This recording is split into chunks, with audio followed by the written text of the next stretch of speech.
السلام علیکم۔ صراط مستقیم چینل میں آپ سب کو میں خوش آمدید کہتا ہوں۔ ایک تازہ ترین خبر میں آپ سے شیئر کرنے جا رہا ہوں جو کہ مکہ المکرمہ سے آئی ہے۔ مکہ میں لیبر قوانین کی خلاف ورزی پر 112 سے زائد غیر ملکی افراد کو گرفتار کر لیا گیا ہے۔ مکہ کے مشرقی علاقوں میں حکام کے مطابق اقامہ و لیبر قوانین کی خلاف ورزی کرنے والوں کے خلاف کارروائیوں کا آغاز کر دیا گیا ہے اور 112 کے قریب غیر ملکی افراد کو فوری طور پر گرفتار کر لیا گیا ہے۔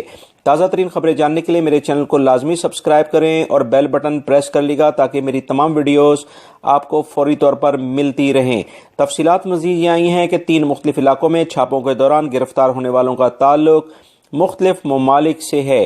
مکہ پولیس کا کہنا ہے کہ سیکیورٹی کارروائیاں غیر قانونی غیر ملکی افراد کے خلاف جو مہم چل رہی ہے اس کے تحت کی گئی، جس میں پولیس کے ساتھ قانون نافذ کرنے والے دیگر اداروں کے اہلکار بھی شامل تھے۔ پولیس نے مزید بتایا ہے کہ اقامہ و لیبر قوانین کی خلاف ورزی کرنے والے قانون کی نظر سے چھپنے کے لیے دور دراز علاقوں کے علاوہ دیہی آبادیوں، پہاڑوں اور وادیوں میں پناہ لینے چلے جاتے ہیں۔ اس بارے میں پولیس نے کہا کہ ملک کو غیر قانونی افراد سے پاک کرنے کی مہم کے دوران شہروں میں ایسے لوگوں کا قیام مشکل ہوتا جا رہا ہے۔ یہی وجہ ہے کہ یہ لوگ آبادی سے دور پناہ لیتے ہیں۔ پولیس نے بتایا ہے کہ چھاپے پیر اور منگل کی درمیانی شب مارے گئے تاکہ سب کی گرفتاری کو یقینی بنایا جائے۔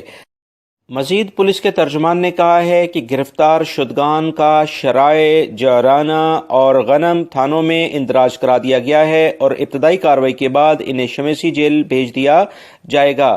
وہ تمام غیر ملکی افراد جو ابھی بھی مہلت کا انتظار کر رہے ہیں، اس خبر کے بعد یہ بات کلیئر ہوتی ہے کہ سعودی حکومت کا کسی بھی قسم کی مہلت دینے کا کوئی پروگرام فی الوقت نہیں ہے اور جو بھی افراد اقامے کی قوانین کی خلاف ورزی کرتے ہیں یا لیبر قوانین کی خلاف ورزی کرتے ہیں انہیں فوری طور پر گرفتار کیا جا رہا ہے۔ میری ان معلومات کو اپنے دوسرے دوستوں سے لازمی شیئر کریں تاکہ وہ بھی باخبر ہو سکیں۔ ویڈیو کو لائیک کرنا مت بھولیے گا۔ السلام علیکم۔